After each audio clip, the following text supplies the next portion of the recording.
Assalamualaikum, kali ini di materi PKN kelas 9 minggu ke-5 dan ke-6 akan dibahas mengenai hakikat dan teori tentang kedaulatan. Sebelumnya jangan lupa untuk di like, komen, dan juga subscribe supaya channel ini dapat berkembang. Oke, kita ke pembahasan materinya. Yang dimana materi dibahas kali ini tentang pengertian kedaulatan, macam-macam teori kedaulatan, dan terakhir teori kedaulatan yang dianut oleh negara Republik Indonesia. Yang pertama tentang pengertian kedaulatan. Apa itu pengertian kedaulatan? Kedaulatan adalah kekuasaan yang tertinggi dalam suatu negara.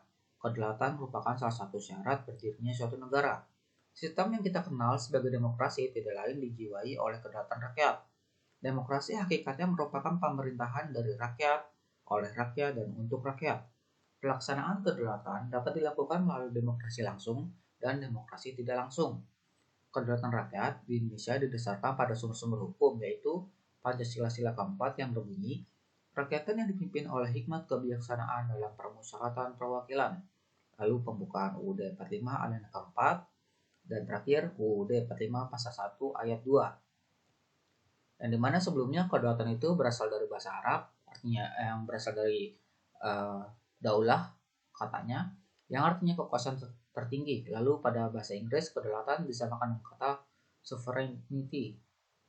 Dalam bahasa Latin, kedaulatan diartikan sebagai supremus, yang artinya tertinggi. Kedaulatan diartikan sebagai kekuasaan tertinggi dalam negara yang tidak berasal dari kekuasaan lainnya. Pada ilmu negara, kedaulatan mempunyai dua pengertian, yaitu kedaulatan ke dalam dan keluar. Kedaulatan ke dalam adalah kedaulatan suatu negara untuk mengatur segala kepentingan rakyatnya tanpa campur tangan negara lain. Sedangkan kedaulatan keluar adalah kedaulatan suatu negara untuk mengadakan hubungan atau kerjasama dengan negara-negara lain demi kepentingan bangsa dan negara. Lalu menurut salah satu ilmu pakar kenegaraan, Jim Bodin, ilmu kedaulatan negara adalah kekuasaan tertinggi dalam negara yang tidak berasal dari kekuasaan lain. Itu dari pengertian Jim Bodin mengenai tentang kedaulatan. Lalu ada sifat dan beberapa pengertian dari kedaulatan itu sendiri. Yang pertama, sifatnya tunggal, di mana bahwa di dalam negara itu tidak ada kekuasaan lainnya lagi yang berhak menentukan atau membuat undang-undang atau hukum. Yang sifat asli, kekuasaan itu tidak berasal dari kekuasaan lain. Sifat abadi, pihak yang mempunyai kekuasaan tertinggi atau kedaulatan itu adalah negara. Sifat tidak dapat terbagi-bagi, bahwa kedaulatan itu tidak dapat diserahkan kepada orang lain atau badan lain, baik sebagian maupun seluruhnya. Dan juga ada pun unsur-unsur suatu negara. Yang pertama, adanya rakyat yang bersatu, adanya wilayah, pemerintahan yang berdaulat, dan pengakuan dari negara lain. Jadi jika salah satu unsur suatu negara ini tidak terpenuhi, maka itu tidak bisa dikatakan suatu negara. Jadi semuanya persyaratan ini, unsur-unsur negara ini harus terpenuhi agar dibilang sebagai suatu negara. Lalu ada kedua, macam-macam teori kedaulatan,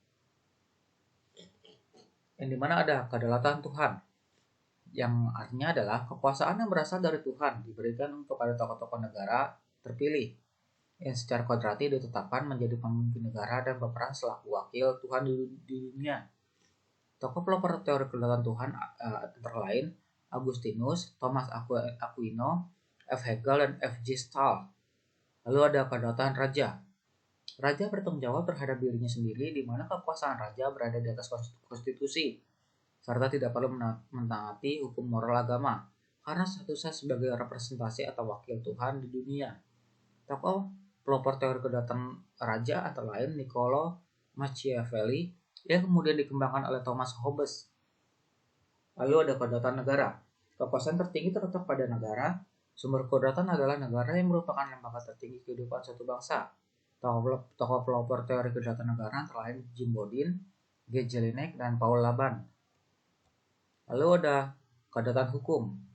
Teori menganggap bahwa kekuasaan pemerintah berasal dari hukum yang berlaku di mana hukum yang membimbing kekuasaan pemerintah. Pelopor teori kedaulatan hukum antara lain Hugo de Groot, Krabe, Immanuel Kant, dan Leon de Guit. Lalu ada kedaulatan rakyat. Kedaulatan tertinggi berada di tangan rakyat, di mana pemerintahan harus menjalankan kehendak rakyat dan konstitusi menjamin hak asasi manusia atau HAM.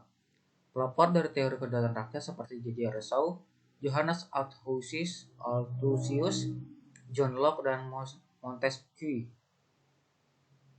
Lalu ada ketiga, teori kedaulatan yang dianut oleh negara Republik Indonesia. Indonesia menganut teori kedaulatan rakyat, yang artinya rakyat Indonesia merupakan pemegang kekuasaan tertinggi di negara.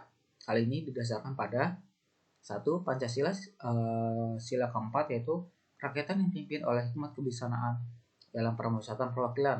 Kedua, pembukaan UUD 45 alinea keempat yang menyatakan maka disusunlah kemerdekaan kebangsaan Indonesia itu dalam suatu undang-undang dasar negara Indonesia yang terbentuk dalam suatu susunan negara Republik Indonesia yang berkedaulatan rakyat dengan berdasar kepada. Lalu yang ketiga ada UUD 45 pasal 1 ayat 2 ditegaskan pada bahwa kedaulatan adalah di tangan rakyat dan dilaksanakan menurut undang-undang dasar. Selain itu, menganut kedaulatan rakyat, Indonesia juga menganut teori kedaulatan hukum. Hal tersebut didasarkan pada 1. Pasal 1 ayat 3 UUD 45 yang menyatakan negara Indonesia adalah negara hukum, bahwa segala sesuatu yang berkaitan dengan kehidupan bermasyarakat, berbangsa dan bernegara diatur menurut hukum yang berlaku. Contohnya adalah peraturan berlalu lintas, di mana di jalan raya diatur oleh peraturan lalu lintas. Lalu ada pasal 27 ayat 1 UUD 45 yang berbunyi, segala warga negara bersamaan kedudukannya dalam hukum dan pemerintahan serta wajib menjunjung hukum dan pemerintahan dengan tidak ada kecualinya.